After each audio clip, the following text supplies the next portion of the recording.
Waking Up is Not Enough. Flourishing in the Human Space, a podcast by Young-Eisendrath and Michael Berger. When you peek into the cosmic unity of existence and feel the love and inspiration of awakening, what happens next? Whether it's through meditation, spiritual practice, near-death experience, ingesting a mind-altering substance, or being born again, you don't get a map for improving your messy life. In this podcast, Young-Eisendrath and Michael Berger draw on expertise in science, psychology, adult development, psychedelics, NDEs, dreams, and Buddhist practice in conversations about compassion, resilience, responsibility, kindness, and development after awakening. You will learn how to chart a new path for flourishing in the human space, in which waking up is important, but not enough, and growing up is never finished. Co-hosts Young-Eisendrath and Michael Berger bring different kinds of expertise. Polly is an author, psychologist, Jungian analyst, longtime Zen practitioner, couple therapist, and founder of Dialogue Therapy and Real Dialogue. Michael Berger is an entrepreneur, an expert in psychedelics, a spiritual practitioner of Jewishness, a skeptic, a Real Dialogue specialist, and a filmmaker who is known for his documentary, Improbable Collapse, The Demolition of Our Republic. Polly and Mike will engage with each other and invite a wide array of guests who are accomplished scientists and seekers whose work lies beyond the hegemony of materialism. Awakening in the context of language, culture, and development. A wide-ranging conversation with anthropologist Bruce Knauft. How are awakening and adult development affected by widely different languages and cultures? Mike and Polly have a fascinating conversation with Bruce Knauft Ph.D., professor of anthropology at Emory University. He is a long-term friend of and expert on the Gebusi people of Papua New Guinea, as well as a long-term practitioner of Tibetan Buddhism who has studied its roots in Mongolia and the Himalayas.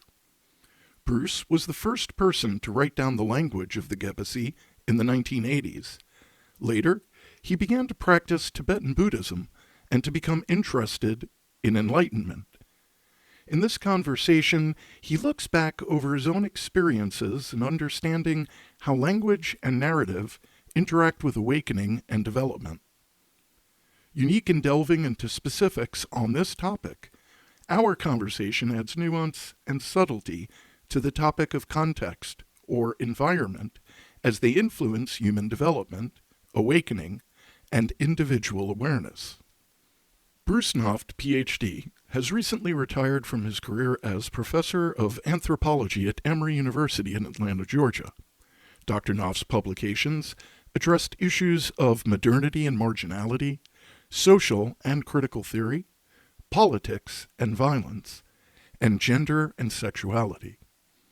For the past decade, he conducted project work supported by the Ford Foundation and the Carnegie Corporation that investigates and brings together engaged scholars, civil society leaders, and policymakers across a range of developing countries in Africa and in Asia. He has directed the States at Regional Risk Project and the Comparative Post-Conflict Recovery Project, both supported by the Carnegie Corporation of New York. Originally trained as a cultural anthropologist, Dr. Knauft conducted 2 years of doctoral research among the Gebusi, a remote rainforest people of Papua New Guinea with whom he still maintains contact. In addition to Melanesia, he also has scholarly interest in West and East Africa and South and Inner Asia, as well as other areas.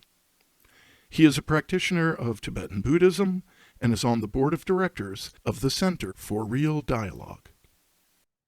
Hi, Bruce. It's great having you here with us. Yeah. I want to start out in a way that we often start out, which is to ask you your definition of awakening and whether your definition comes principally from your experience or from your study of Buddhism or something else. So what is your definition of awakening? Oh, that's a great question. And I think it's informed both by Tibetan Buddhism dominantly, but to some extent from cultural anthropology. I think for me, awakening is being fully and completely aware of your own mind and all the things that are going on in your mind. And insofar as all of the world that we perceive, all the world we experience has to come through the portal of our mind, or as you might put it, through your snow globe, that being aware completely and 100% sustainably aware of the content of everything in your own mind also means being completely aware of all of reality as you can experience it, which means all of your perceptions, all of the ways that everything that you experience. So in that sense, being awakened is a process of being fully aware. And the word awareness in Tibetan, rigpa, it can mean the most unbelievably elevated form of awareness, or simply like in this conversation, we're aware of each other.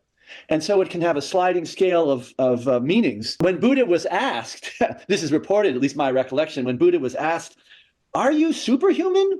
And Buddha said, no. And they said, well, are you human? And he said, no.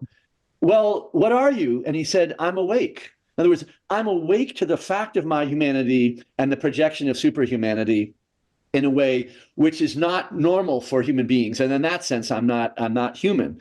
But the awakening has for Buddhism a conventional level and an ultimate level. I don't believe that you mean that 24/7 people would be entirely aware of all of their subjectivity and all of their perceptions all of the time, because the few people that have been researched who have continuous memory are fairly much driven crazy by being completely aware of everything that's going on all the time, because it would take essentially almost that amount of time to be completely aware of it.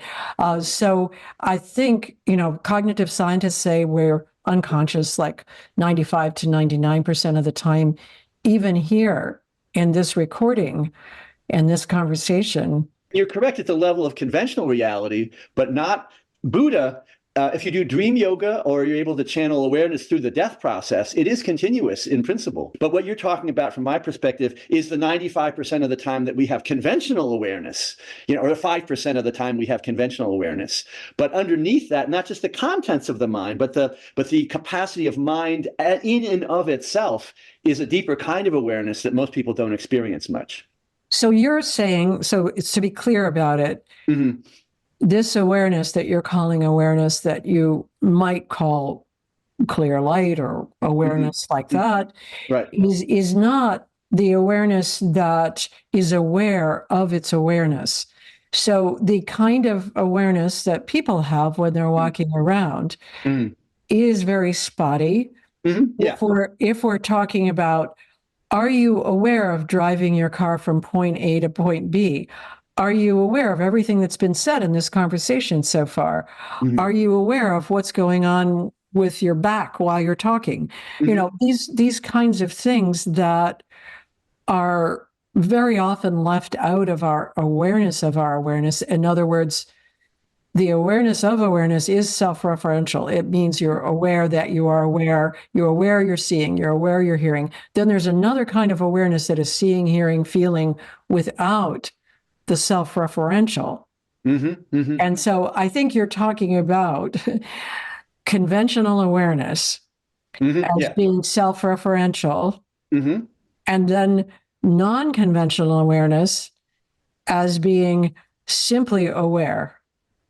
It's a kind of waking up that is really hard to describe in words, because it's like, I went to a Robert Burns thing, there's a bagpipe player. Well, the bagpipe has the tune, but it has the drone, and the drone is continuous underneath all the music. So the contents of our mind, all the things we're saying, feeling, we're aware of those at a content level, but the capacity of the mind that is aware of all that is a different level. And it's really beyond words to efficiently describe. It's an experience of being aware. So it's really hard to talk. It's non-dual, it's non-discursive. And that level is very, very difficult for most people. When people wake up to this undivided awareness, right, or love, right, they can't remain there. because they're human. That's right. That's And right. so they come back. And the Buddha also did not remain in that undivided state. In fact, he did not want to teach what his awareness was because he realized that his teaching could be difficult to teach people, and he dismissed a lot of people from his teaching. He said, I can't teach you. Right. And so there's a frame of mind that we could call awake, that is this awareness of the undivided, non-dual. Mm-hmm. And there, when one is in it, one's experiencing it. But then one comes back to being Polly or Bruce or Mike. Sure. And that, if you remain aware of your awareness when you're doing that, that's also a kind of awakeness. Yeah. That is that, but I think you were pointing to the awakened mind as the underlying mind, the one that you say is continuously aware and awake, that we humans tap into but don't abide in. That's true. Yeah, I mean, I heard a different distinction, which is the awareness of the content of my mind. I thought Bruce made the distinction that as human beings, that is not the state we're in, that is the awakened state. Yeah, we all different cultures and peoples have different contents of their mind. They all have their own snow globes, but we all share the fact that we are self-aware. We share that fact, and we don't think about it or experience that very much, but that's a constant universal. And that's where anthropology has really led me to my deeper understanding of awakening, because cultures deal with things so incredibly differently. It's just amazing how different the subjectivity at a level, and we'll get into this, we talked about language, but beneath all that, the fact that I can go to the Gebusi people in the far reaches of the rainforest when they were only a few years post-contact from outside, and communicate with them and understand, that's amazing, because we share a human awareness, as Mike Lewis says, between 18 and 24 months or whatever, we get self-awareness. And that's a pan-human universal. So we all have that capacity to tap in to that underlying awareness upon which all of the contents of our mind are projected. It's like a computer. There's the operating system in the computer, right? And you can't have content without the operating system. It's the operating system beneath the level of the contents of our mind. And that's what Buddha had 24/7, if you believe it. And not that we share that all or that we're able to access it, but how to maintain that more sustainably, to me, is one of the key connections between awakening in the Buddhist sense and an anthropological sense, and waking up not being enough most of the time for most people. Well, so when you said that Buddha had it 24/7, I do want to jump in here because I think it can be confusing to people if they believe that there's a way to be perfect. There's a way to have perfect awareness or complete awareness. And I would say there's a lot to be said here that we don't want to get too hijacked into what is this underlying mind. Because the Buddha still had a lot of conflict, even in his later years, with his cousin Devadatta. And there was a split in his Sangha that was going on as a result of that conflict. And the Buddha really couldn't solve that. So he was also a human being. He wasn't just a human being, but like any human being, he was still manifested as a limited human being with defenses and a personality, as long as he was embodied. It was after his death or parinirvana, he was then liberated outside of samsara or space-time. But as long as he was in space-time, he still had karma, personality, intention. And I think all of us walking around, we're subject to limited conditions. And the Buddha certainly knew about and could visit into this deeper mind, perhaps somewhat at will. But because there were people that he couldn't teach, there were conflicts he couldn't solve, there were situations that he left undone, we have to assume he was still human until he departed samsara. Right. Well, from a Buddhist perspective, we're all already perfect. including Buddha, but we don't recognize it. In other words, we all have the capacity. We all have the capacity to understand the underlying features of our mind. It's like having a jewel in your backyard. You think you're poor, but you've got a pile of gold, but you haven't found it. You don't know it.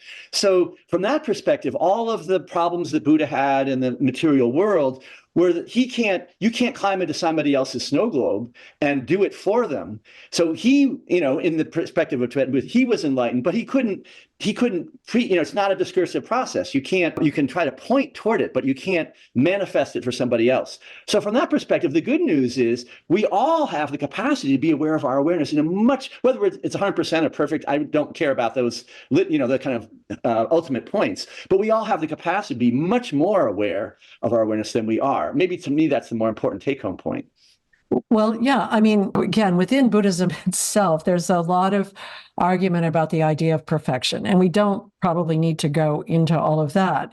But the notion that we all abide in a framework which has this undivided love and mind within it, and then we also abide in another framework which has our personality, our defenses, our level of development, that's also true.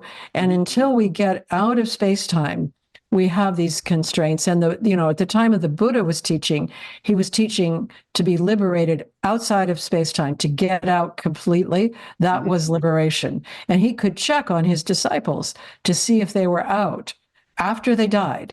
And one of his disciples famously did not get out. and that was the one that started the next teaching of Buddhism, which is the Bodhisattva path, not the Buddha path. So there's a bigger framework here. I think I just don't want to be unclear about the complexities of it, but I think your most important point here is that everybody has access to this waking up.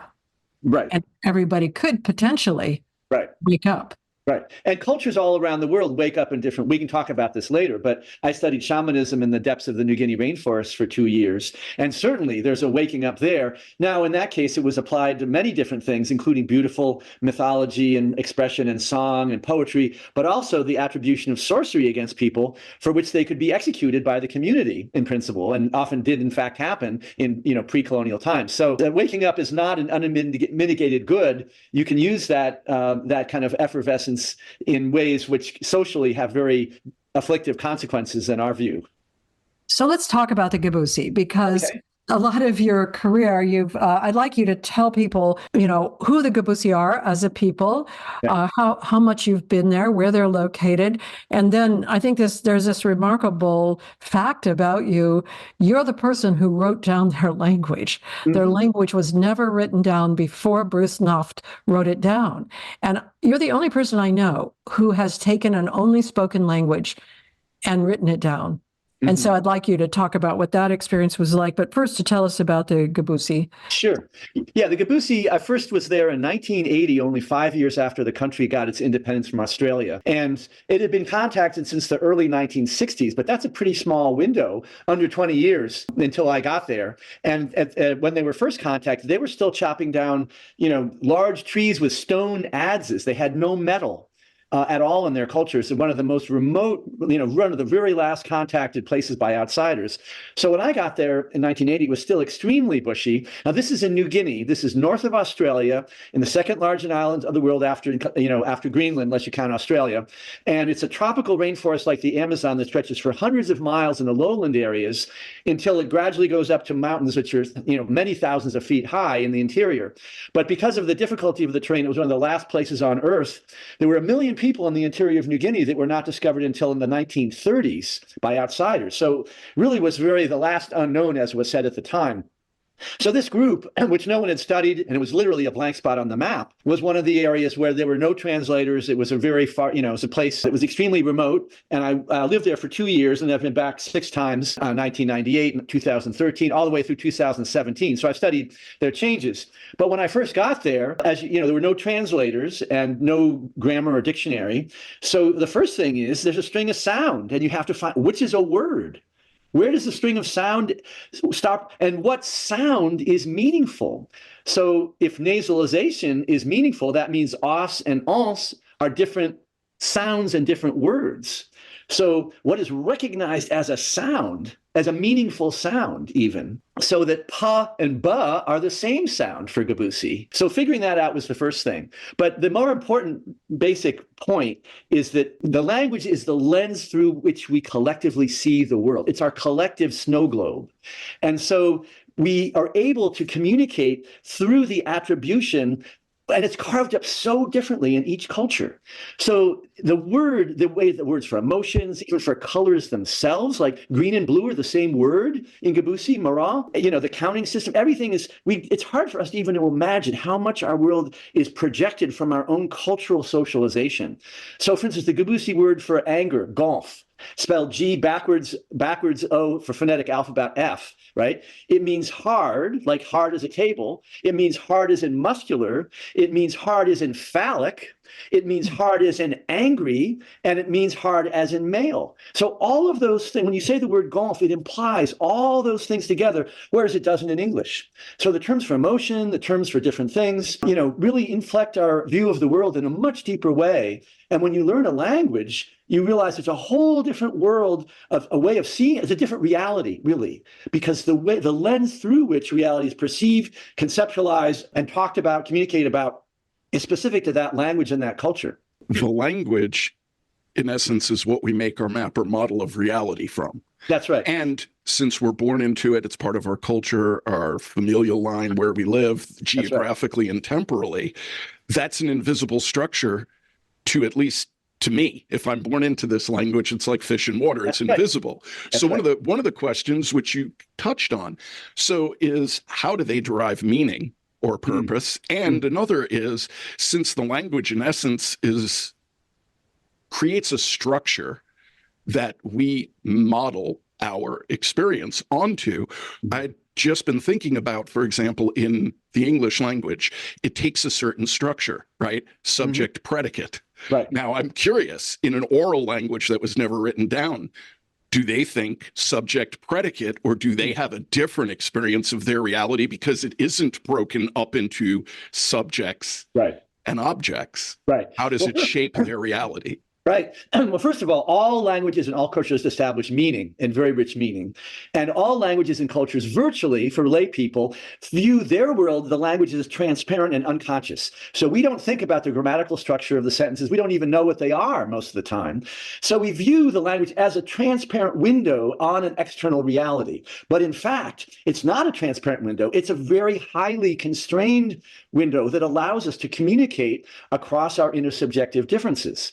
And so language is a way to create, like I said, a collective snow globe. And every culture has its own distinctive way to do it, which they see as natural and completely transparent.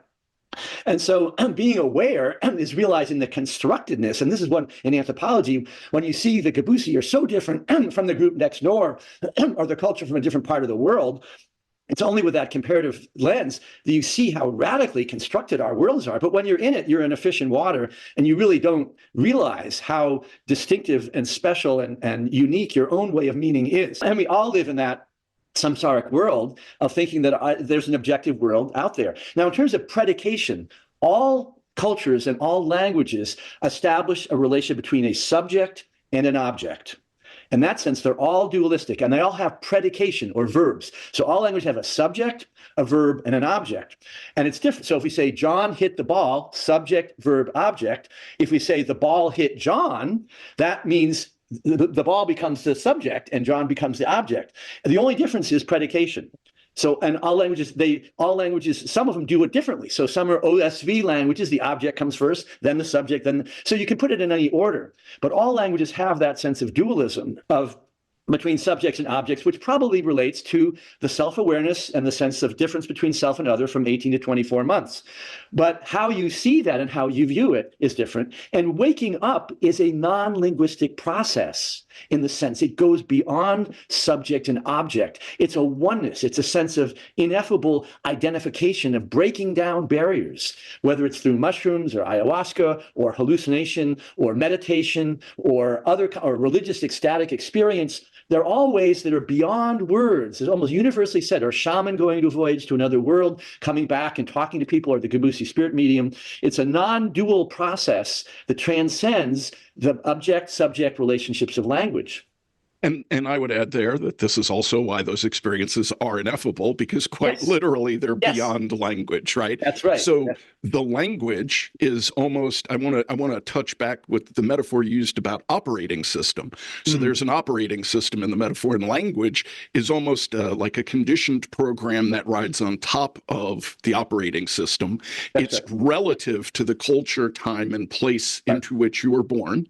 Right. And it forms the container within which I can describe my interior experience. Yeah. So the more closely we share the syntax, the language, the more closely it appears as if our experience dovetails with somebody else's experience. That's right. Yep. And when you have these ecstatic or awakened experiences that take you beyond, as you pointed out, right, subject, object, out of dualism, by definition, it's as if my experience has transcended my capacity to make a map or model of it. I've left the map behind, and I'm now in the territory as opposed to in the map, which, without having that expansive experience, I often conflate the map for the territory. Right. It's a little bit like if the computer box is the brain, the operating system is the culture, but we like our grammar, we don't think of it's unconscious to us. We're not, when we're using WhatsApp or we're on Zoom, we're thinking about our content. We're not thinking about the platform or the substrate program within that or the program beneath that. If you're a computer programmer, then you're like, like a Buddha, you're able to understand and be aware of the deeper levels. And that's one of the thresholds that probably or possibly AI will never be able to cross. It can deal with the content level, right? But the program upon which it's based. Now you can use an AI to reprogram the program, and we can debate about that. But that analogy is a useful one because we live at the level of content, and we have to with subjects and objects and so on and so forth. But being aware at a deeper level is a non-discursive process. It's as if we're able to be at one with computerism or the idea that we're all one. We have awareness. We have a brain. We have an awareness across cultures. It's amazing if we're just more aware of it. and then to go back to your point, though, about the different, whether it's Twitter or TikTok or however you're expressing yourself, each of those systems, like a language, has its own constraints. So if you remember when Twitter first came out, people complained about the character limit. Right. Because you had to express yourself in a very limited number of characters, which back then seemed, to me anyway, absurd. Yeah, we all have our constraints of time and limitation. I like to say that AI is not at all like the human mind. It's an imitation, but it is not like the mind, not only because you can unplug it and it's gone, but also because it's not driven by emotion. And so early human organization developmentally, before the infant can speak, before the infant has that self-awareness, is emotional relating. So we're born hardwired with primary emotions to relate to the people that we depend on, because we can't live. If you drop the baby off in the forest, there would be no baby. Right. So you have to have the baby, the mother, others sustaining the baby, not only for the baby to survive physically, but for the baby to become human. And so it needs emotion. And emotion is essentially, I think, the operating system. And I think that language is built on top of that. And what the language does in the subject, object, predicate is it gives you some picture of the emotional dynamics that the infant, is having the experience of. So the infant can say there, or the infant can say me, or the infant can say you, only once it develops language. But the other side of it, in terms of what's going on with awakening, is that there is a mental form that does not involve language that we enter into every night when we're dreaming. And so that form in Buddhism, of course, does have a name for it. And it's essentially the power body or the body of miracles. And so, in the conventional walking around body, that's the body where language matters so much. You go into the dreaming mind at night. Most people do not have a lot of verbiage happening in their dreams. It's emotional imagery. So it's a lot of imagery. And that image-driven mind is also accessed through these substances, through and through meditation and waking up. And that mind, in many ways, is more fundamental than the language mind. And so I don't want to act as though language is the major driver. Because the world of emotion and image seems to predate both developmentally and culturally. And then there's an argument that language is based on metaphor, which is image. I mean, that's one argument about the creation of languages across cultures, because language is based on often a sense of space and time, which is maybe an embodiment thing. I think that one reason why it's so difficult to put into words awakened experience is the same reason why it's difficult to talk about your dreams at night. When somebody tries to tell me a dream, mostly they say, well, a lot happened and I can't tell you what it was. Because that is a world apart from our conventional world, and language isn't usually dominating there. That's a great example. And you can be awareness through your dreams. Stephen LaBerge, back in, I think it was the 70s, documented to the world of psychologists, you could be awake and conscious while you're dreaming. He did it by blinking his eyes during his sleep because he's a very lucid dreamer. So you can learn, and dream yoga, I've published a paper on dream yoga. You can, in principle, be aware of your dreams while you're having them and not wake up. So you're able to have a level of, it's a subtle level of awareness most people don't have or cultivate, but it's an example of how you have an awareness that's non-discursive of things that are very visually, emotional. And I think the importance of emotion, as you've mentioned in your teachings before, primary emotions are universal, but how they're shaped and how they're molded. I had to relearn emotions living with Gebusi. I'm not a very angry person, but I had to learn an anger display, in order to get certain things done. You have to learn. It was like going back to being a baby, in a sense, to relearn how these, universally shared propensities for anger or bliss or whatever it is get shaped in different ways. And of course, we think that they're universal in our cultural context, but they're vastly different. But they are based on a universal substrate, as you mentioned. So part of when you translated the Gebusi language into written language, which is a much more limited, you could say, expression, expressive language. So when you put it into words, that's more limited than expressive language. When you did that, I imagine you used your emotions also, that to establish meaning, you had to do it's like sign language uses emotion to establish meaning. And I imagine that in translating the words from sounds into something that was written to establish this means angry, man, phallic, whatever, hard, that there was an emotional interaction. Absolutely. And I'll give you a case of that. One of the central words for Gebusi in their indigenous culture was kogwayai. I would ask them, they say, why are you here? What are you doing? You're not a patrol officer. You're not a missionary. What are you doing? And I'd say, well, I want to learn your language. I want to learn your ways of being. I want to learn your customs. And they'd say, oh, you want to know our kogwayai? And they were so certain. I said, yes. I had no idea what it meant.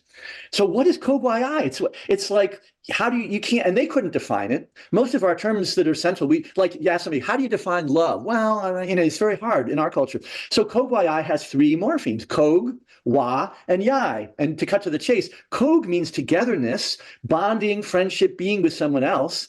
Wa means casual talk. It's the kind of conversation we're having here. It's friendly, it's nice, it's not aggressive.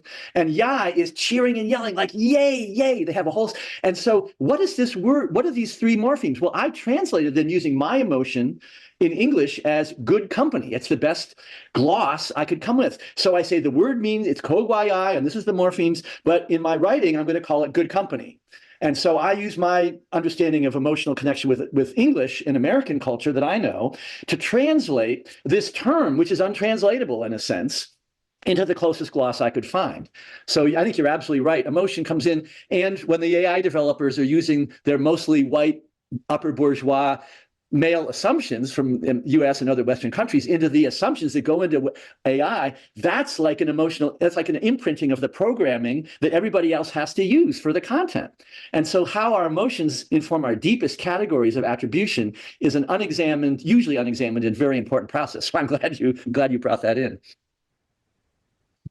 Well, I'm going to bring in one other thing about language, emotion, and the Gebusi, that as Mike points out, and many people point out, when you've had an awakening experience, it is in many ways ineffable. But on some level, all experience is ineffable. It's very hard to describe everything that happened to you yesterday. It's almost impossible to describe your nighttime dreams. And so it's really, to me, in the awakening experience, in some ways, it brings forward the ineffability of the nature of where we're living altogether. Like, how did we get here? What are we doing? We really don't know. And we do depend on each other. And we depend on each other actually very deeply from the first moment we come into being all the way through. So there is something I wanted to say just about cultures, and I don't know the Gebusi culture at all, that use nighttime dreaming to guide themselves, or, dream yoga or lucid dreaming. In the dream, the nighttime dream, space and time don't function the way they do in waking life. Right. You can go through a wall, you can manifest over here as a dog, then you're over there as a tree. And so you're actually changing your forms in ways that waking life doesn't provide. And so, my understanding of dream yoga as a part of Buddhist practice is that what you're learning there is the fact that you're always in a dream, that what we call waking life is just a more rigidified dream where we think there's a world out there, the wall is solid, I can't move through it, etc. So that there is something going on for ordinary people all the time. There's exposure to this other kind of mind that they get when they're dreaming. And I don't know if the Gebusi guided themselves by their nighttime dreams or spared their dreams. And I just wanted to ask about that before we kind of move on of the. That's great. Well, waking up intrinsically involves breaking the normal frame of your daily reality. And there are lots of different ways to do it. And you breaking through that is dangerous as well as amazingly has incredible potential. So, it could be insanity. You break up the cartography, your normal cartography of the world is broken and you can go crazy. And people and adepts of various traditions have done this. Even, people doing these long-term retreats, some of them don't come back sane in our sense of the term. But among Gebusi, you're absolutely right. They use very, very elaborate dream imagery.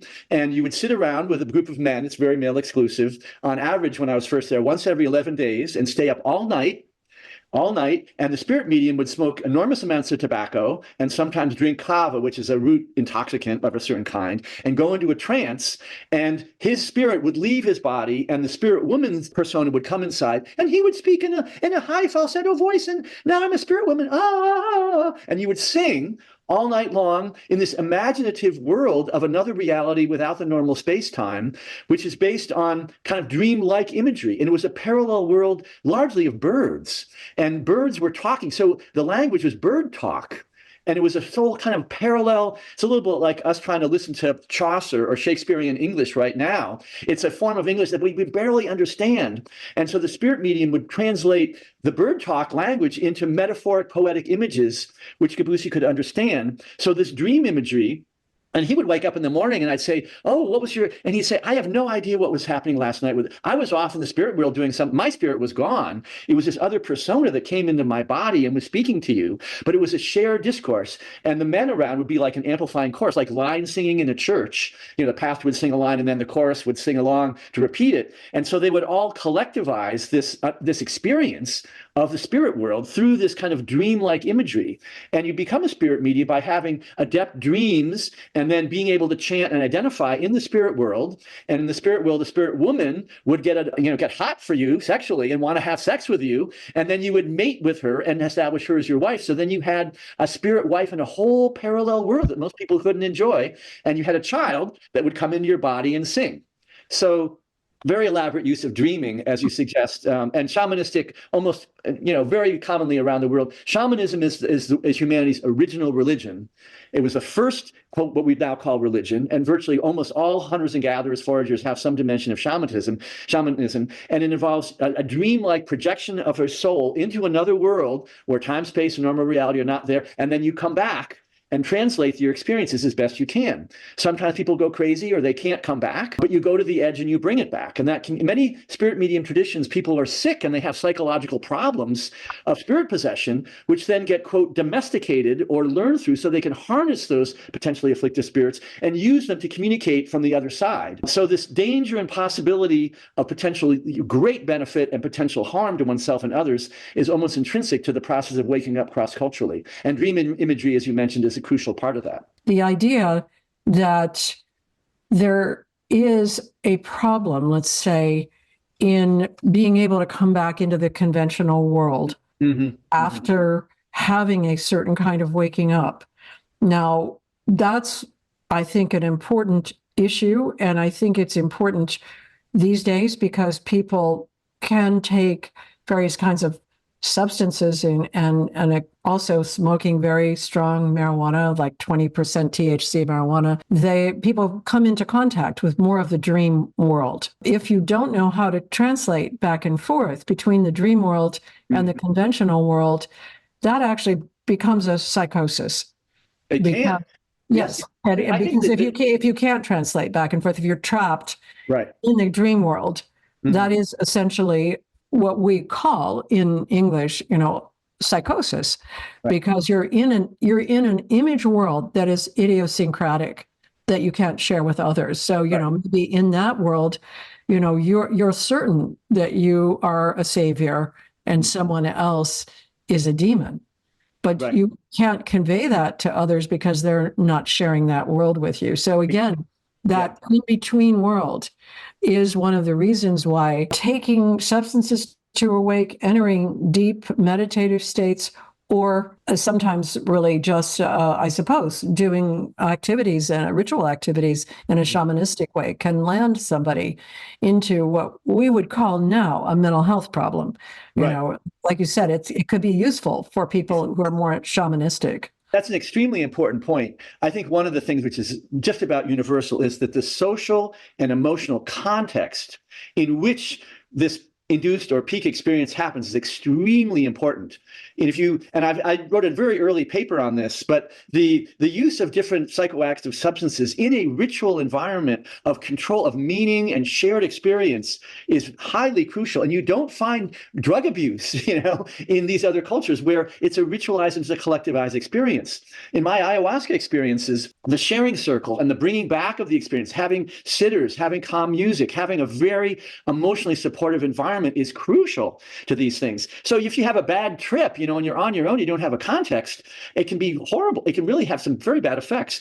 So it's like rocket fuel. It's a very powerful, flammable capacity of humans. But to have it be shared in a ritual context or in a context of meaning and support, or in present day research, in a psychotherapeutic context, where it's part of therapeutic monitoring and understanding, is another way to supply context. But the recreational use, and of course you can go to a rave and you can have an experience with other people that's ecstatic. And as long as that's a good vibe, that can be powerful and important too. I'm not saying it has to be ritual in some sort of religious sense of things, but in all my work and across all my understanding of cross-cultural awareness, that the social and emotional context to manage and help make meaning and positive benefits of these awakening experiences is extremely important. And one of the risks we face in Western cultures is we're so individualized that we tend to go off as it's like I take our individual snow globe and shoot it into outer space, and but when we come back, it's not the same world that we're inhabiting anymore. And it's very stressful. So one of the things that we have to work on as Westerners is the challenges of our individualization. It's great for individual actualization,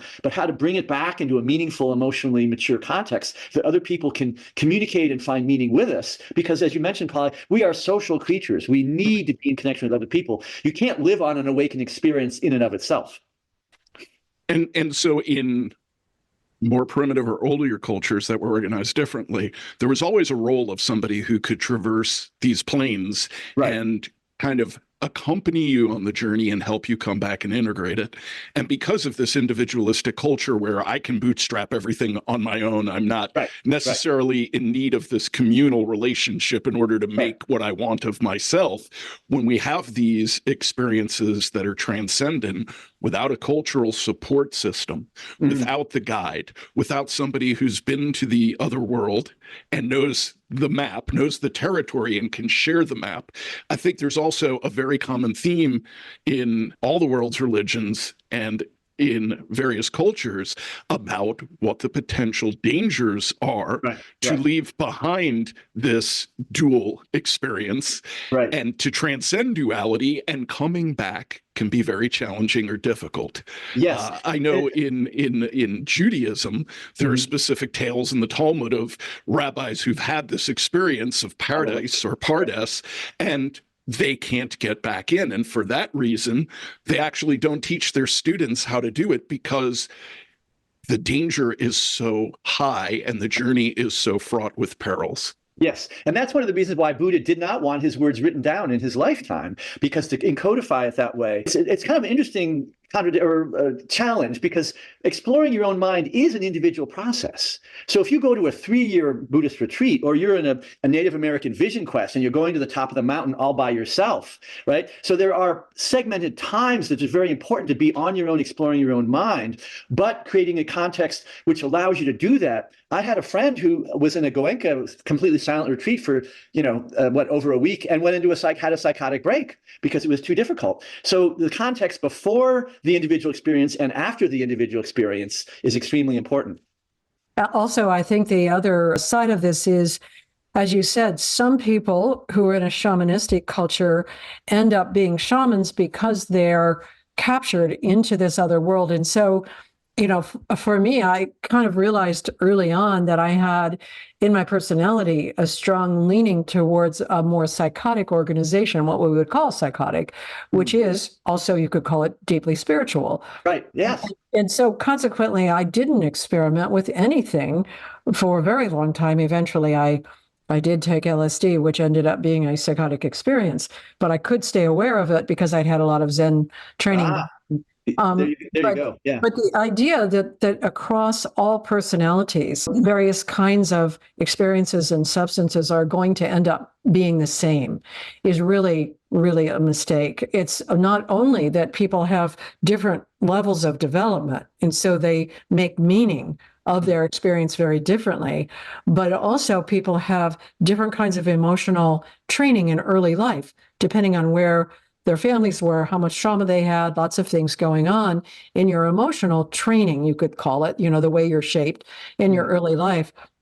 So the potentials for, let's say, being captured by what might be called the spirit world, the dream world, the world of non-conventional meaning, potentials for being captured in that world depend a lot on, let's say, individuals. And so, it seems to me that from my own experience of Buddhism, what was so important to me, and it was something that didn't translate easily for me when I was growing up as a Catholic, was to understand how ethical foundation fits into spiritual development, that there's a foundation. And I couldn't quite put together in Catholicism how the 10 Commandments fitted with the rest of the stuff that we're teaching. It wasn't like all one fabric. But in Buddhism, there's such a clear understanding, at least the lineage that I entered into, the Zen lineage that I entered into, Rochester Zen Center. We were first taught this Shila, or the ethical foundation, and we had to take basically a retreat in this, it's called Jukai, to take the precepts before we got deep training in meditation. Right. And so first you take all of this training in ethics. You understand that you are learning things and you are here as a result of other people. And you have to learn how to be generous and grateful and honest and, not using harsh language and blah, blah, blah. You learn a lot before you do this other thing. Right. And then that foundation supports you in your community, but also in your mind, because you know that there are certain, let's say, rules to live by. Right. And one very fundamental one that I didn't fully understand until after doing the Goenka retreat, actually, is this idea of generosity, that we give back to others what is given to us. And that is the nature of awakening, to do that. And yet many people, when they go through their awakening, they want to keep it to themselves. Like, oh, I've had a private experience here, or this is meaningful to me. And so they don't give it back. So giving it back, often you're having to use language. Then you have to figure out how to do that in a way that's kind, that's generous, and so on. But that ethical training as a foundation seems to be missing from so many things that Westerners are doing now to try to wake up. Right. Whether it's the Rav concert, taking this or that kind of drug. So, that I assume that in shamanistic cultures, there's probably some sort of ethics also that's part of it. But I just wanted to bring that in because we've talked about awakening, we've talked about language, we've talked about emotion, but there's also the issue of learning some kind of rules. I think that's crucial. I think that the waking up experience gives the experience of oneness or connection or unity that people very, very commonly, if not universally, describe, gives the potential for identifying positively with other people. But it also potentiates, an individual kind of response which goes off the rails. So you're absolutely right. I mean, having a positive social context, a sense of love and caring for each other in the context in which these things occur, or waking up experience occurs, is very, very important. There's greater acceptance in a lot of other cultures of a parallel world, that there is a shamanistic world, there is an alternative world. It's not our normal one. Or I think it was it Steve Jobs that said, that Bill Gates would have been better if he had smoked a little, or had some alternative consciousness experience, right? To make you realize the world you're living in is not the only possible world. There's, accept and embrace the dual. And it's like, I may not be a shaman, but I believe that there is this other world that's out there. I don't anymore that I know, being a practitioner of these things is a little bit like being, instead of being an astronaut, it's like a psychonaut. You're exploring this incredible universe of your interior mind, but you can end up floating in outer space as well, right? And you don't license, a fourth grader to do brain surgery. You've got to have the understanding, the basis, in order to meaningfully engage these deeper and more profound levels. And the same thing is true of socializing and creating an ethical foundation. Among the Gebusi people, they didn't have that, and they used the potentials for shamanistic otherworldliness to accuse people of being sorcerers, a little bit like Salem witch trials. And a third of the Gebusi people in the earlier decades were executed and killed as sorcerers and for other reasons, based largely on these otherworldly attributions. So you can use what you might want to call crudely black versus white magic or something like that. So even in those cultures, in many cultures, there's different ways, but usually shamanism relates to healing and to helping other people reintegrate into their social world. The shaman may, him or herself, have had that experience of being ill, afflicted mentally, and then going through an otherworldly experience and then learning how to heal themselves and then learning how to heal other people. That's one of the dominant motifs of these things, and it's one that we need to learn from more as we bring psychotherapeutics into our therapy practice and into our daily lives, I think. I was going to just add that the people who are getting trained as psychedelic guides are doing the preparation to have a more communal experience and to create a safe container within which people can experience these altered states and to help them integrate them. In essence, it's almost a Western version of what a shaman is. Yeah. And I think there are also many people who are using psychedelics, especially now with this renaissance in the media talking about psychedelics in some sense almost as a cure-all if you're naive and don't look at the research. So there are always going to be people, but from that very Western individualistic self-centered focus, there are going to be plenty of people who don't have a community or a social, a social group to have that container or to help them process, let alone prepare for the experience or guide them.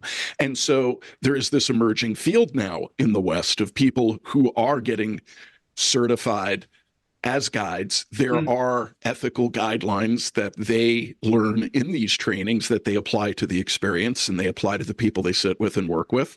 And more now, people are bringing indigenous shamans to the U.S. to hold ayahuasca circles. New York, L.A., any big city has dozens every weekend of these kind of circles where there is a communal practice, and that even after the shaman goes back, the people in those circles continue to meet and share their experience and their growth within a community. And this is so different from the way most Americans have been raised. And it looks to mass culture. It may appear as something like, for one, there's all this residue left from the 60s, and a very public kind of, the media may have projected images of debauchery and public, like letting it all go, right?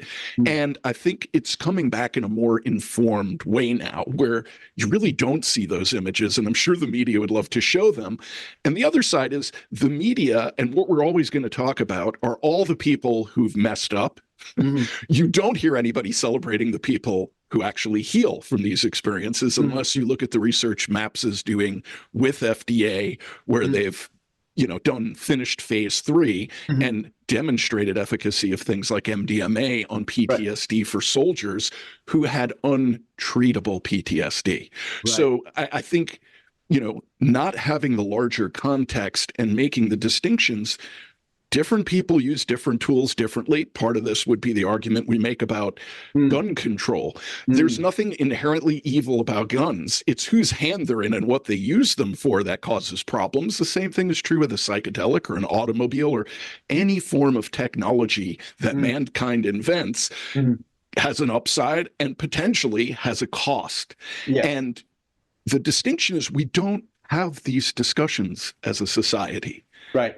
Well, I think that in our capitalist world, we have a lot of potential and a lot of risk because it's a buyer beware. And yet people can listen to this podcast and be in, this information, the kinds of online support. I know that Real Dialogue that Polly's developing, a sense of an online support system for dealing with things, but it is buyer beware. There's a lot of garbage out there, or people can go off the rails.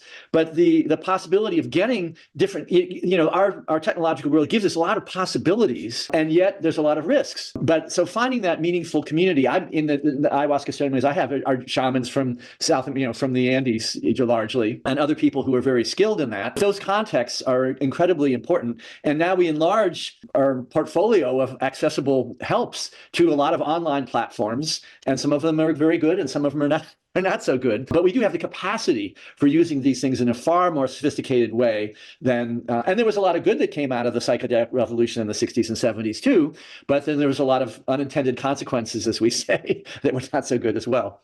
I was going to try to bring Buddhism in here just on the level of, I was teaching a class last Saturday with a bunch of Jungians out in California. They brought up the question of Jung's apprehensions and real concerns about Westerners using meditation to try to reach special states of mind. And his apprehension was that, from his view, and I must say that Jung was trying to understand what Buddhism was about, much more than any other psychoanalyst. There were other psychoanalysts that were interested, but he did the introduction to Zen Buddhism that D.T. Suzuki wrote. So Jung actually wrote the introduction to that book. But ultimately, he felt that Westerners were so identified with what he called the ego. And he felt like, from the Western perspective, we guided ourselves by this most conscious complex. He felt that all of the complexes that organize the personality, like multiple self states, when you're kind of talking like your mother and feeling like your mother, then you're over here doing, something that might be like your brother or sister. And you kind of notice this, that you have different self states. You notice that you're motivated sometimes by some sort of identification that you don't know what it is. But in those different self-states, the ego complex, according to Jung, is the most conscious. It's not entirely conscious. We're never really entirely conscious as long as we are defending ourselves. Right. We're not then aware of that deeper awareness. But he felt like Westerners are very identified with this ego complex.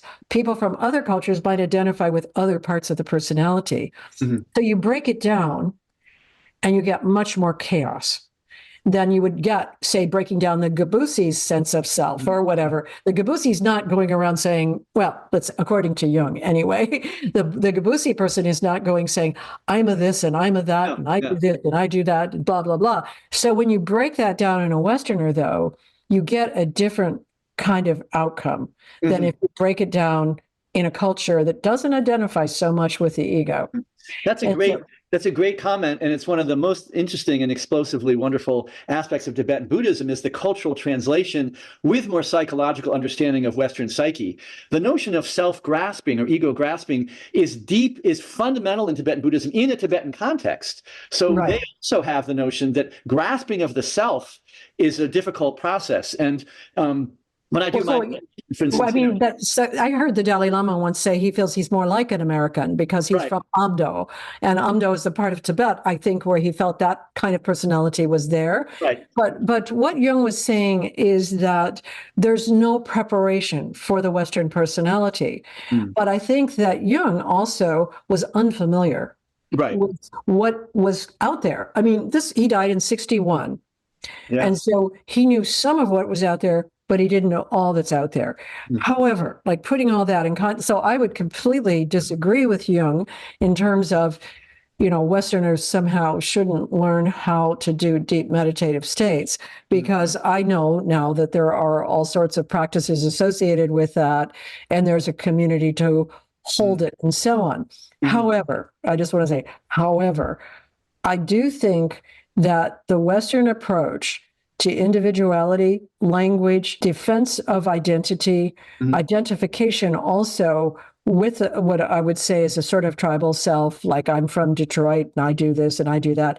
All of those things are important to pay attention to if you're on one of these paths or taking one of these substances or if something happens to you, like a near-death experience. There's a way that I think Westerners have not completely understood how to make your way from the dropping of the subject and object to being able to talk about it, relate to somebody else about it, and make it not so special because yeah, it's not personal. It is not about you. yeah, And so that, for me, is a particularly Western issue, is that we make things about us. Like, I did this, I accomplished this, instead of my life opened this door and I went through it. And now I'm having this point of view. How about you? So one thing that Real Dialogue tries to get people to do in speaking for the self, speaking for oneself or for myself or yourself or whatever, is to create a more modest sense of what you know, who you are, what you've experienced. yeah, because it is your own snow globe. It's your own individual experience. It's not necessarily shared. So a community of support, and it may be an online community of support or somebody you really trust, and may not be an online presence. But I think that that's really important. I think Jung is correct in the smaller sense that it's almost always going to be stressful to give up your sense of self. I remember a teaching that was reported in a high Tibetan Lama, and a monk in the first row. This about selflessness, and all of a sudden this guy freaked out. It's like, I don't have a self. And the Lama said, so-and-so in the first row just realized. And so it is stressful. Or Tibetans sometimes use the analogy of a mud pie. They use the yak dung as fuel and they have to dry it. So they stick it on the wall so the sun will dry it out. But when you take the yak dung piles, and I've seen them in Tibet, off the wall, and you wash the wall, it's messy at first. It takes a while for that crud. So when you're dealing with your own afflictions and you're examining your mind, stuff is going to come up and it's not always pleasant. The question of how you help people work through that process so they can get to the deeper positive realizations and not get stuck in the challenges that Jung identified, of defamiliarizing or breaking apart the self is scary and difficult. Well, also not identifying it with your ego. So you think you're some grandiose figure who's invented this thing, instead of that you have, again, through Buddhist teaching, if you really follow the path, you get a lot of correctives on that. Right. But, if you're just happening into something and you have awakening, like people that have had near-death experience, 65 to 85% of them get divorced afterwards because they can't find a way to communicate it in a way that it's mirrored or witnessed back. Well, it's not going to be mirrored or witnessed back. Right. That's got to be part of what you learn. Right. Is unless someone else has had the experience, right, you are going to have some period of time of integrating it and talking to people who've had the experience. But then, there should be a way of seeing this as a human experience and not something that has, meant that you are now going to be in this very special status. Something that I think is very confusing for Westerners is not to take it personally. Yeah. Yeah. Well, this has been an underlying theme in the podcast about why waking up is not enough. And in the context of that, any experience where we transcend self and then have to come back and reintegrate whatever that boundless experience is with our everyday personality within the context of Western individualistic culture, that's going to happen at the stage we're at. This is something we've discussed throughout the podcast. So Right. I was thinking there's a paradox involved here, because it's in mistaking the expanded state for a character of my ego, for a quality of my ego, and that now, I guess this awareness, this new expanded ego is now out to teach everybody else.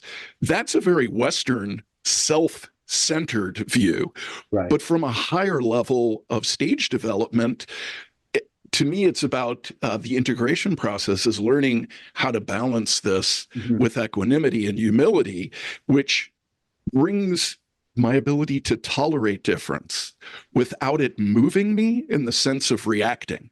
In other words, I can interact now in a place where perhaps difference doesn't poke my ego and evoke an automatic reaction. That to me is bringing that expanded state back into a contained, healthy ego, where I'm not here as a teacher, but I'm embodying the wisdom that I'm bringing back from this expanded state. How do I bring it in? When we talk about how do we integrate it into our everyday reality, it's how do I relate to people who are incredibly different and that was almost a Freudian slip. Yes, difficult. Yeah, no, I think that's exactly right. The capacity of accepting, when you break the normal frame of reality and you realize you can exist otherwise, it gives the possibility of seeing other people differently, that we have a connection across these differences. In a lot of indigenous cultures, simpler societies, you voice the spirit world, but the Gebusi spirit me doesn't. It's not. I didn't have that experience. That was the spirit woman. That was the spirit that was in my body. It wasn't me. I'm not responsible for what my voice said or heard or saw. Right. Exactly. So they accept that divide between different worlds is helpful. But in our situation, we need to bring it back as individuals. It reminds me of the story of the guy on LSD, and he saw the meaning of life and the meaning of the universe, and he wrote it down, and he woke up and it said the answer is orange juice. Well, that was his experience, but it's not shared. So how we bring that sense of insight into a collective world that does help us accept difference. And, this relates back again to Polly's, initiative with real dialogue, to not dehumanize, to not other. And the Gebusi did exactly the opposite. In their sorcery attributions, they said, in the spirit world, the spirit woman's found this person died, and it was this, and here's the evidence in the spirit world, and this person's guilty. And they would verify that with divinations like a Salem witch trial, and they could execute the person. And that's dehumanization and othering. That's kind of a classic case of it gone off the rails in the black magic direction. Divine othering. As a hyper othering as opposed to non-othering. And that's a very common tendency to bond within the group and polarize that group against somebody else or some other group. So facilitating that sense of oneness and how we can break down those ego barriers and break down the intersubjective barriers between ourselves and others is a really wonderful capacity, but it needs to be facilitated. Just this brings to mind something that I haven't thought of this ever before. So this is interesting to me, that if there is a process on the Buddhist path that is trying to get people to move from those sort of very defended levels of development of self and other and all and nothing and so on, into a more awake and aware, complex sense of myself is reflected in everyone, and everyone is in some way helping me through differences to become all that I can be within this particular lifetime, then there is a precept that is the first precept of the ethical foundation for Buddhism, which is not to kill. And it really is not to kill, in the fundamental way, is not to kill the mind of compassion. In other words, not to kill anything that might be trying to teach you, including your enemy, etc. Now, that is a difficult path for Westerners, because in our Abrahamic religions, we do have a commandment not to kill, but when I looked at that commandment, there are a lot of footnotes about your enemy. You can kill your enemy because your enemy means you harm. And so you can kill your enemy with abandon under some circumstances. Buddhism does not have that footnote. And that's one reason why early Buddhist teaching was wiped out of India, because they weren't killing the people that were killing them. They didn't fight. They didn't have war.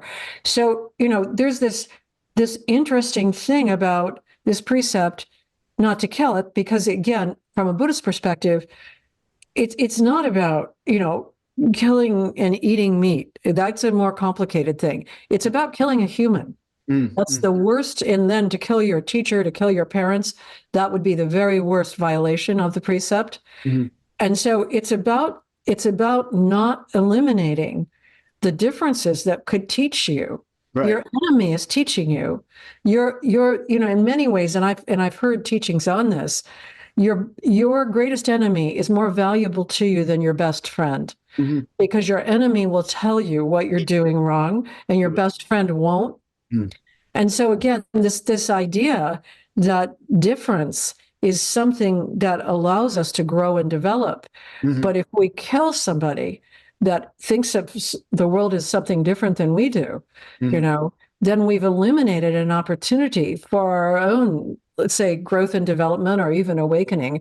And so that issue of eliminating the enemy, of vanquishing the enemy, is really different in the West than it is in, at least a lot of the Buddhist teachings. And I know they're not perfect, and I know that they're in cultures that also have killed enemies, but the real teaching is, to allow your enemy to teach you. Well, in Christianity, that's where you have turn the other cheek and love your enemy as yourself. Right. So that's an evolution, let's say, from Judaism and a more vengeful view of the divine, to one where I acknowledge that the other that I other has something to offer me. And then maybe from a Jungian or other perspective, right, it's also an aspect of myself which I've disowned and projected out there, which makes that person the enemy, right? So to be able to accept the thing in myself that I'm not able to own in the other. Obviously, if I go to kill the other, there's not much of a chance I'm going to integrate that aspect of myself, because I see it as outside myself. Right. And in a way, I don't know if this connects at all, but I had a question about what your sense, Bruce, of the Gebusi sense of self, how that may differ in how they experience their individuality. Do they experience themselves as part of a collective, which I assume is a more Eastern way, like in China and Japan? You think about the collective above the individual, right? You don't want to bring shame on the collective. Your actions are reflective on your ancestors and the wider community. And you put yourself after the perceptions of communal etiquette, ethics, what's defined as the good or the beautiful and the true. Yeah, that's a very great question. Gebusi, to be quick about it, they have a strong sense of bonding through their kin groups. In fact, it sometimes is described as not as individuals, but dividuals. That you have a sense of individuality among people, so that you do have a self, but your own personality is not so important. If you're part of a lineage or a clan, that you support each other. So the meaning, you don't have to, it's an unspoken, it's like the structure of language. You don't think about it, it's unconscious, but you have a sense of meaning and support intrinsically, regardless of your personality, whether you're smart or dumb or klutzy or agile, but your clan and your lineage is very important. And so that sense of collectivity is that's one of the ways that selfhood is bonded, and they don't have the stress of individuality, but they don't have the benefits of it either in a certain way. So you mentioned lineage. Is there a close connection with the ancestors, as if the ancestors are still a part of me and are with me? They do. They have a sense of that time is not an arrow of change. It's a revolution of continuity, revolving as if the earth revolves on its axis, and not revolution like changing into something new. And so they have a sense, like, for instance, the Gebusi word for tomorrow, oik, is the same word as the word for yesterday, oik. The word for the day after tomorrow, bihar, is the same as the word for the day before yesterday. And the day after that, awar, is the same as 2 days previous. So they have a circular notion of time, and you would call your father the same as, and your father's usually dead because the life expectancy is very low. So you call your son the same name as your father. So you have this sense of repetitive cyclicity of the world, being not changing, not an arrow of, again, our notions of time are so culture bound. We can't imagine the idea that we don't have progress, or the idea that the future will be different and hopefully or expectedly better. That's a weird idea cross-culturally, but it's the air we breathe, and we can't imagine a world without wanting to progress and be better and do better and have more. It's our notion of time is very culture bound, but it's very, very challenging. And one thing I wanted to go back to with Polly's comment about allowing, it's sort of, as opposed to command people to don't do this, the 10 Commandments. Buddhism emphasizes allowing. In other words, you see that you are unhappy because things aren't working out, and you're driven to try to find a way out. So it doesn't command you not to kill. It makes you realize it's not such a great idea, and that's such a great idea. Now, you can take vows of being a monk or whatever, and then you adopt commandments, but it's not something that's imposed on you. It's something that you need to discover for yourself. And so it's not a proselytizing, commanding kind of thing. And this is parallel to the best cases of psychedelic enlightenment, is that I just want to say before we go too far there that I think our traditions in Buddhism are different, yours and mine. Yes, they are. Because I started in a Zen tradition, and I was taught right away the precepts, but it was not in the framework of a command, but more in the framework, if you want to be an ethical and enlightened person, then take this training. Right. And so the original precepts are to take the training, not to kill.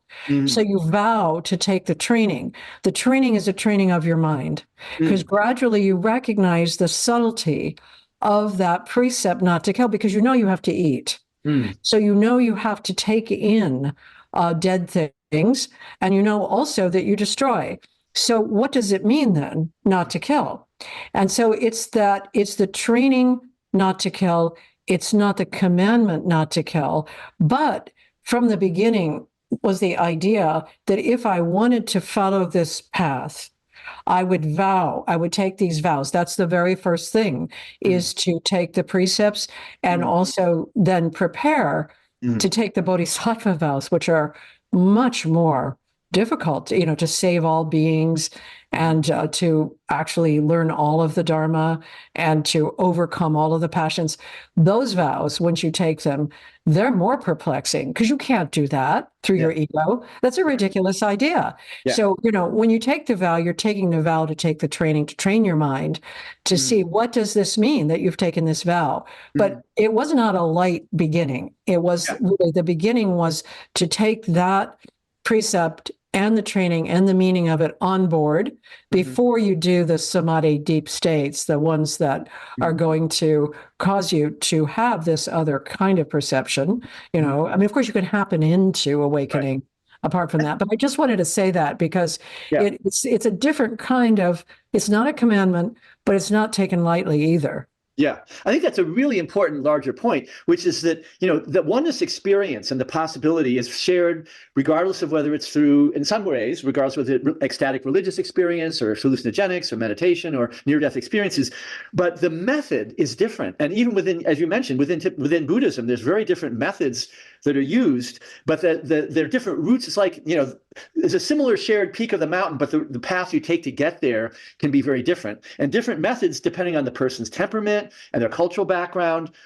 And it's a very hopeful thing that there's lots of different ways to manage and modulate and facilitate this process. And our Western path is going to be different than if you were born a monk and you're born in the in Himalayas. So and again, it depends on if you're more of a real whether you're a more self-discovery person or how much of a teacher telling you what to do kind of thing is going to be working for you. So it is a process of exploration. The fact that there's diverse, very, very different methods with a shared larger possibility, I think, is extremely hopeful, and it lends us back to our individualistic world and and our religious and psychedelic and other experiences that we have here as well, as opposed to divide between, they had Shangri-La land, they could do it and we can't.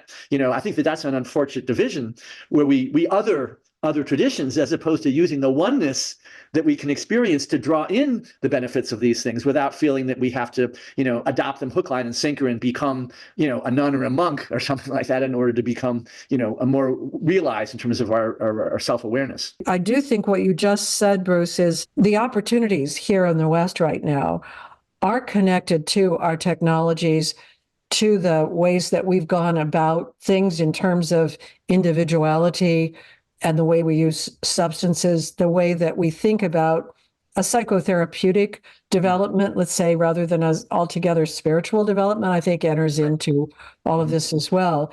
But the possibilities for awakening are being made available in a wider way and in a more conversant way so that people can talk about them in the West right now. And I think there's a way in which we are forging a path that is a Western path, and we're building it on traditions that come from elsewhere that aren't as ego-oriented as our tradition, for the better and for the worse of it. As you said, with a Gebusi, sorcery was often the outcome rather than having a difficult conversation. So, there's some good sides to having a certain kind of ego consciousness also. But I wanted to just kind of hear from Mike to sort of get any final questions, and then anything you want to add, Bruce, and then probably this is goodbye for now. I just wanted to see if Bruce, if you had actually completed the thought about the sense of self that the Gebusi have and how it's distinct.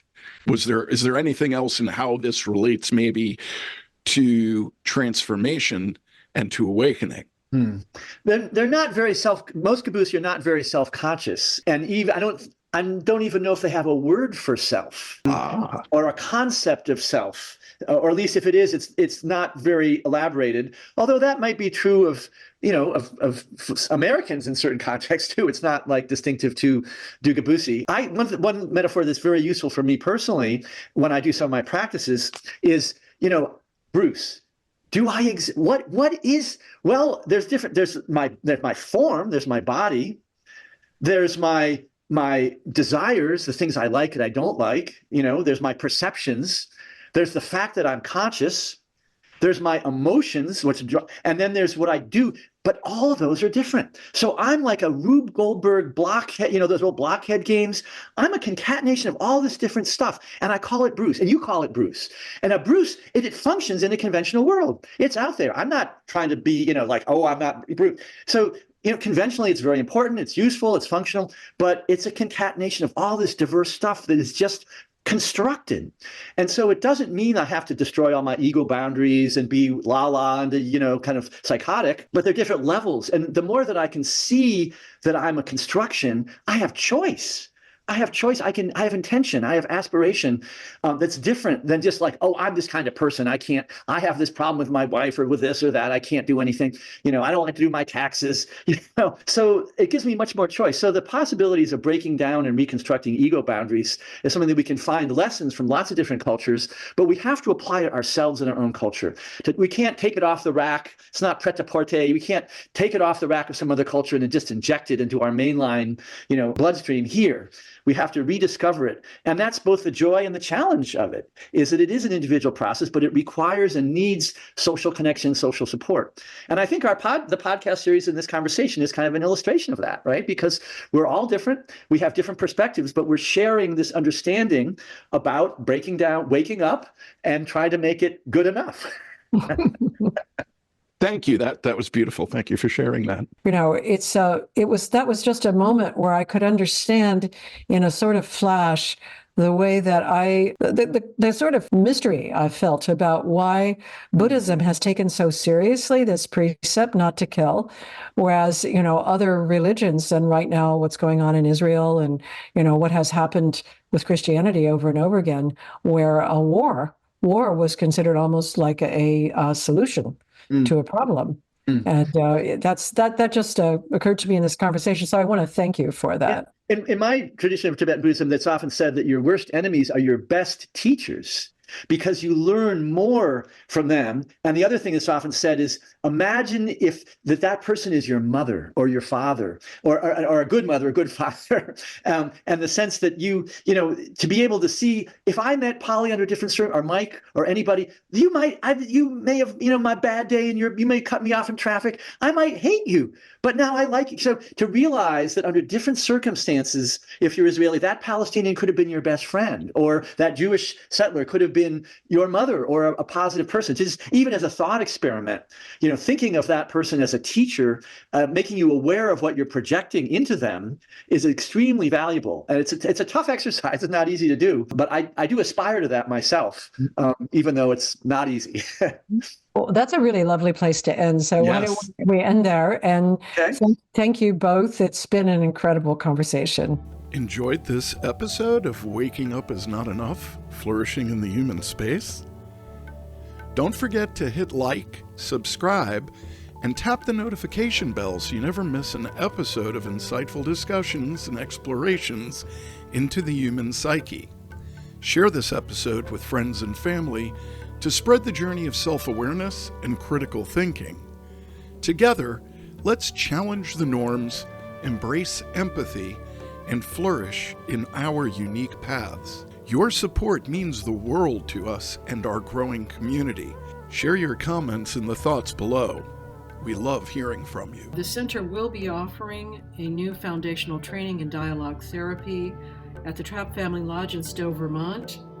The new sessions are June 27th through 30th, then August 22nd through the 25th, October 31st through November 3rd. Please look at either my website or the Real Dialogue website.